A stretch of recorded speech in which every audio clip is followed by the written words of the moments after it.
Sonia Lassène, bonjour. Bonjour. Un grand merci d'avoir accepté l'invitation. Merci à vous de votre invitation et de votre intérêt. Ouais, c'est cool, de la Fringale culturelle, on est ravis de vous rencontrer.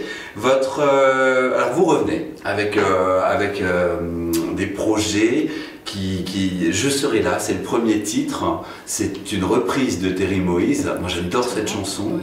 Une très belle chanson. Hein. Comment est née l'idée de reprendre ce morceau? L'idée c'était de reprendre des morceaux qui avaient marqué ma vie, de l'enfance à la jeune femme que je suis aujourd'hui, jeune femme. Hein. Et Terry, elle faisait partie des artistes qui m'ont influencée. Il y avait les poèmes de Michel ou Je serai là. C'est le texte qui m'a fait pencher sur Je serai là, cette capacité de se mettre dans la peau de quelqu'un qui porterait la vie dans son ventre, cette empathie de cette femme qui n'a pas d'enfant et qui arrive à trouver le mot juste, le mot parfait pour décrire ce sentiment. Ça a joué en la faveur de Je serai là contre les poèmes de Michel. Alors moi j'aime beaucoup ce morceau aussi comme vous, c'est ça que nous avons en commun.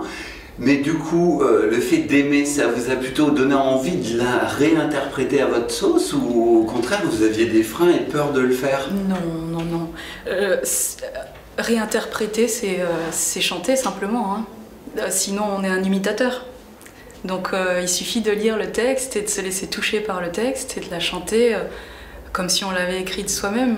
Alors Je serai là est actuellement disponible, c'est le premier extrait d'un album, un album qui a un album concept, si je peux m'exprimer ainsi, parce que c'est de nombreuses reprises. Oui. Pourquoi avoir voulu faire ce disque avec plein de reprises, des chansons qui vous touchent dans un souci de compréhension. J'ai voulu vraiment qu'on connaisse qui je suis, un peu mon parcours. J'ai une vie un petit peu atypique où j'ai signé mon premier contrat musical à 14 ans.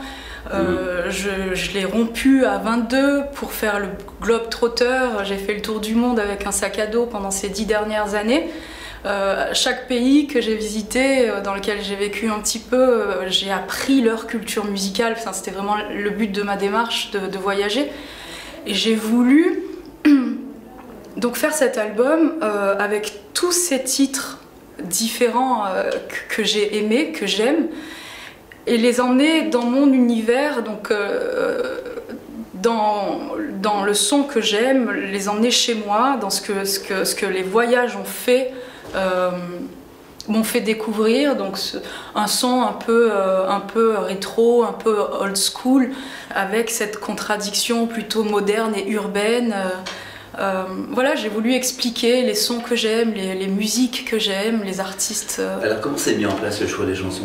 Ça a été très difficile. Ça a été très difficile mais super intéressant à faire. Donc à la base j'ai fait ma playlist. Ma playlist était 30 ou 40 titres. Il y en avait énormément. Bah ouais, on grandit pas avec 10 titres. Il y en avait énormément, surtout que moi j'ai aucune frontière, j'aime tout. Après on s'est posé avec toute l'équipe. Et on a échangé nos listes, on a vu tout ce qu'on avait en commun, on avait beaucoup déjà en commun. Et de cette liste-là, de tout ce qu'on avait en commun, on est rentré en studio avec Corneille et Pac Crespo. Et là, on a tout joué guitare-voix. Et là, les couleurs au niveau des arrangements, le style que les titres allaient prendre, tout s'est dessiné tout à fait naturellement, quoi. Et, les titres se sont imposés d'eux-mêmes.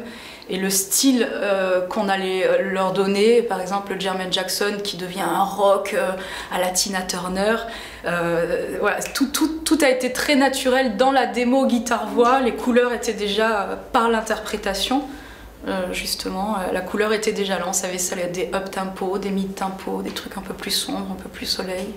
Sonia Lassène, vous pouvez nous parler de votre équipe artistique? Vous avez cité Corneille. Oui.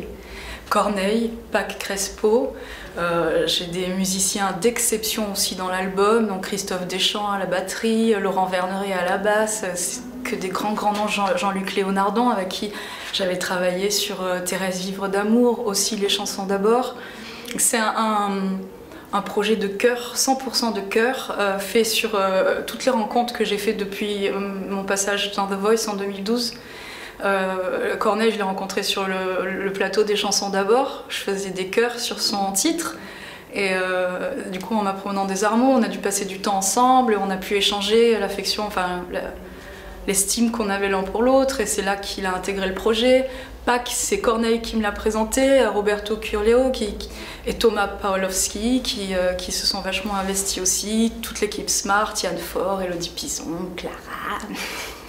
J'ai une belle équipe.